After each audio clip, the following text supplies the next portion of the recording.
So here I say we focus too quickly on the end results. My example here is working over the last weeks and months with AusAid with regard to some work in the water and sanitation area.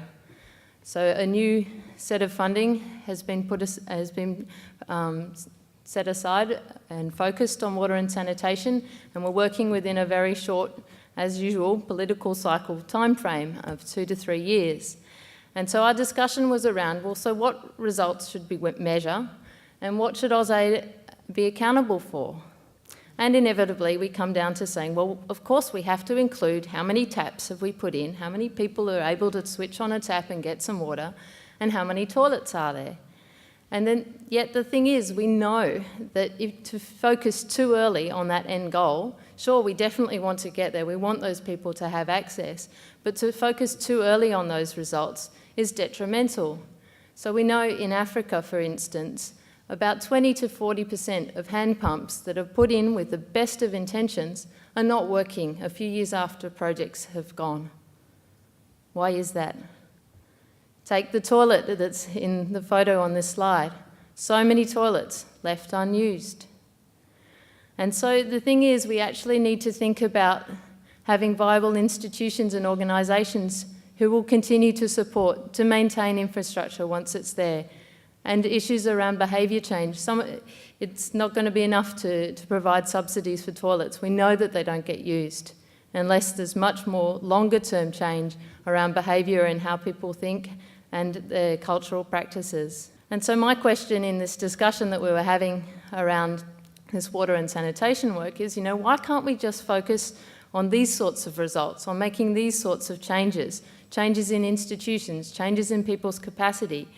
And part of the issue comes around to them being more tricky to measure, harder to grab onto, that they're not so quantifiable, people don't relate to them so easily, and they feel kind of fluffy. And yet we have to get past that because they are the intermediate outcomes that lead to the end result that we're looking for.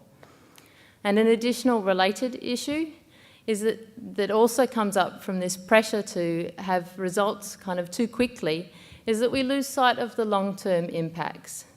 So I had a discussion with a leading person in, again, the water and sanitation field, worldwide leader in this area, has worked in this sector all his life, and I was raising an issue around environmental concerns and longer-term impacts. And his response was, but people are dying now. We have to act now, and we don't have time to consider those longer-term implications. We have to act for them now.